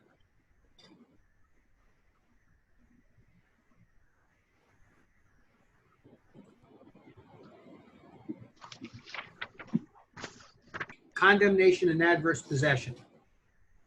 This is one of the chapters that can get me going on my soapbox, giving you lectures. Condemnation is the process of the government taking your property and paying fair market value for it. The question is always, where do they come up with their number of fair market value? Are they giving you a fair number? And the process of taking it is condemnation. The right that allows them to take it is eminent domain. And eminent domain means for the good of the kingdom. The problem in my eyes is through the New Jersey Redevelopment Act, they have allowed condemnation on properties where they can seize your property from you and give it to another entity, not to the government. There's an A through F criteria for them being able to name your property as blighted, and then it's considered to be better off if they take it away from you and give it to somebody who will make it look prettier. Again, I think that's really not what our laws were meant to say. Right, so condemnation is the process of taking it away, and the right to do it is eminent domain. The types of condemnation, you can have a full taking, and you can have a partial taking, or you can have inverse condemnation. Those are all different types of condemnation. Full taking is easy. They take the whole piece of real estate, your house and everything, and they're supposed to pay you fair market value. Partial taking is when they just take part. And for instance, on Route 18, as you go into New Brunswick, here's Route 18, and there were houses all along Route 18, and they wanted to widen Route 18. So they wanted to take this much of his yard and this much of his yard to widen. So they're going to do a partial taking. And if they do a partial taking, they have to pay each homeowner severance damages. They have to pay them for the piece they cut off. This little piece now they're going to be cutting off. So they have to pay the owner severance damages. And the way they determine severance damages is by the before and after method. What is his house worth before they take away the front yard? And then what is his house worth after they take away the front yard? And then that's how much they're going to pay for the partial taking. So on a partial taking, the owner gets paid severance damages, and the severance damages are determined by the before and after method. Inverse condemnation, and my favorite example of inverse condemnation is, it used to be where you were heading south on Route 1, and then you would come and Route 130 goes off this way, and Route 1 South goes off this way, and George's Road kind of runs here. In the old days, there was a circle here. and you would come down Route 1, you'd get on the circle, and you could go 3/4 of the way around to get on 130. And that circle had a lot of accidents. One of my friend's parents owned a gas station right here. It was called the Circle Exxon. And what happened was the state came in and said, listen, we don't like these circles anymore because New Jersey drivers never yield the right-of-way. And so what they did was instead of having a circle now, they built a California-style overpass. If you want to go on 130, you come up on this overpass. The overpass then crosses over the highway and dumps you onto 130. Here's the problem, though. This overpass right here is 30 feet up in the air. So the only way you could get into the Circle gas station, the Circle Exxon, is with a parachute.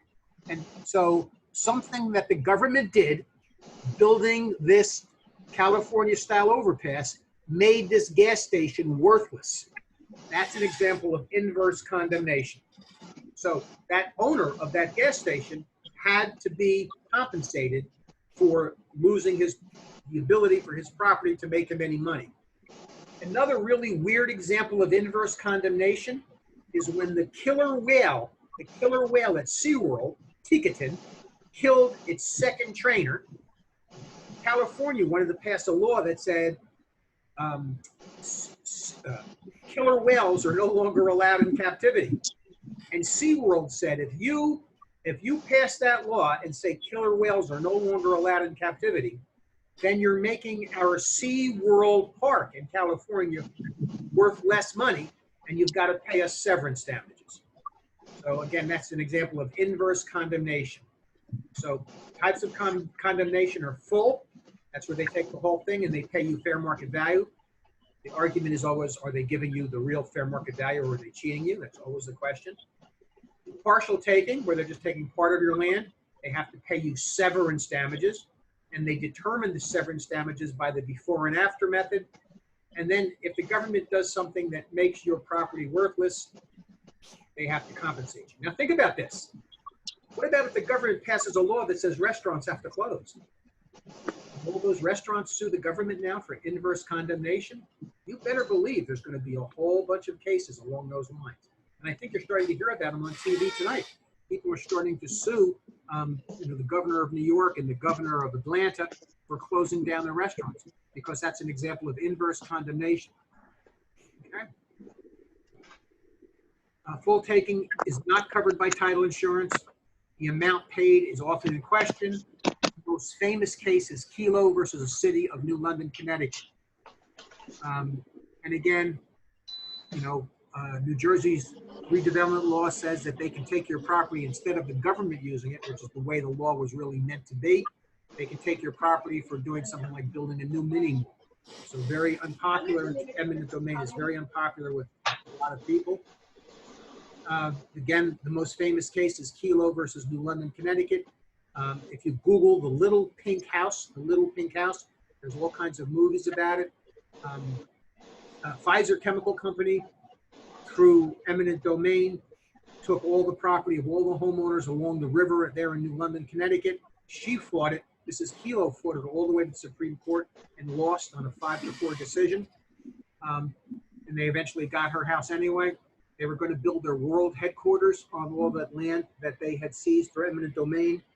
And in the end, because karma has a way of getting back at you, Pfizer ended up doing one of those reverse mergers and transferring their headquarters to Ireland, and they never built anything. And so now the city of New London, Connecticut doesn't get taxes for the improvements because all the improvements have been torn down. All the houses have been torn down. Again, if you Google the Little Pink House on YouTube, you can watch all the videos about how this happened. A lot of eminent domain abuse on the pipeline that's running through Canada, where Canada has the 3rd largest deposits of oil in the world. Canada, I never knew that. And Canada is trying to run a pipeline from where those oil fields are. It's sand oil down to where it can be transported. And through eminent domain, they're trying to run a pipeline. We also had that pipeline earlier this year through Native American lands that the government was using eminent domain to have the rights to build a pipeline, and that was also fought. Sometimes something you do will make land less valuable. And so on this highway here, they were looking at closing off all the exits here and making this a limited access section. And so all the property along both sides that you used to be able to get to from the roadway were now made less valuable. So again, this is something municipalities and governments often do, and it is upsetting to a lot of people. Adverse possession. Remember, we have two obligations to our real estate. One is to pay taxes, or we can lose it through a tax lien certificate sale, and the other is not to waste. And what not to waste means is that you need to care enough about your property to know what's going on with it. And so if you have abandoned a property and somebody who, without permission, and is not hiding it, they're being notorious about it, occupies your property for a certain period of time, depending on what kind of property it is, they can claim title to that property. That's what adverse possession is. And it isn't squatters' rights. A squatter can't just move into a building and say he has the right to be there. These periods of time are long. They're 30 years or 60 years, depending on what kind of property it is. So required for adverse possession, it has to be, you have to move into the property, you can't be hiding, it has to be open, it has to be continuous, it has to be uninterrupted, it has to be notorious, which means everybody knows about it, and the time period has to be 20, 30, or 60 years, depending what kind of property it is, and it allows tacking. And what tacking means is, say your grandfather lived on the property. Let's go back again. Say your grandfather lived on the property from 1900 to 1910, and then you lived on the property from 1910 to 1950. So now you've got 1910 to 1950. Now you've got 50 years, and then your son lives on the property for the next 10 years. You can tack on all these periods of ownership to each other as long as these people have a connection. So it allows tacking. So requirements for adverse possession is open, continuous, uninterrupted, notorious, over a statutory time period, depending what kind of property it is, and tacking is allowed. You are never allowed to claim adverse possession against government property. And if you are a tenant, if you lease a property, no matter how long you lease, you cannot claim adverse possession. So you cannot claim adverse possession against government property, and you cannot claim adverse possession against the landlord. All right, so that is eminent domain and adverse possession. And think about it for a minute. What kind of alienation is adverse possession and eminent domain? Remember, alienation means to change hands. Is it, who said that? What kind of it? Involuntary. It's involuntary. Whoever said that, good girl, you get an A. It's involuntary alienation. They're doing it without your permission. Okay. And you receive your title when you get ownership of a property through adverse possession by satisfying all these requirements. When you get title to it after satisfying all these requirements, you get a quiet title proceeding that gives you the title to the property. And every now and then people do gain title to the property by adverse possession. Remember, you're going to have to pay the taxes while you're living there, though, because if you don't pay the taxes, the property might be foreclosed for unpaid taxes within 2 years.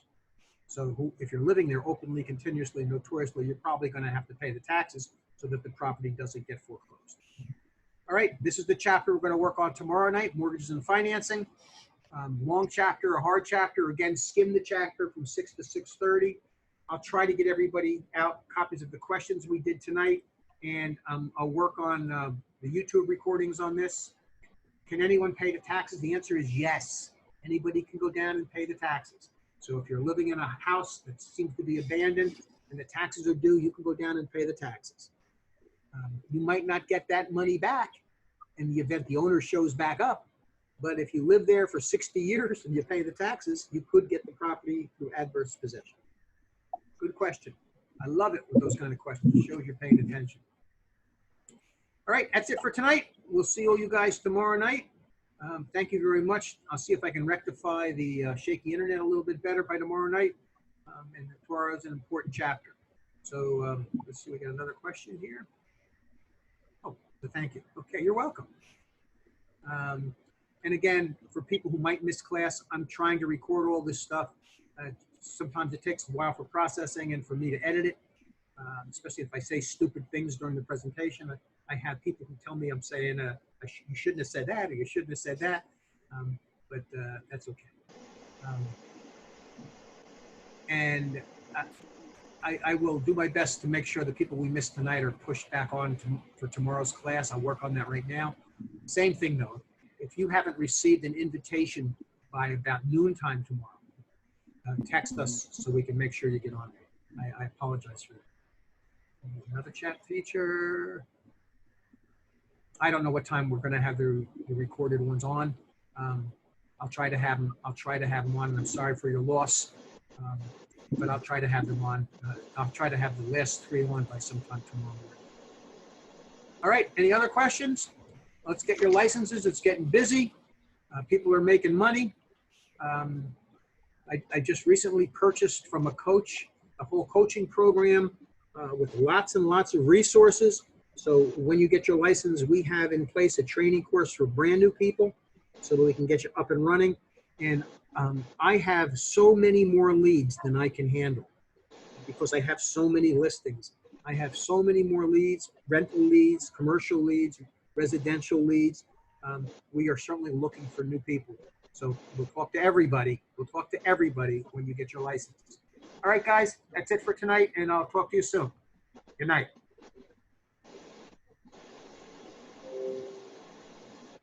Thank you. All right, Sue.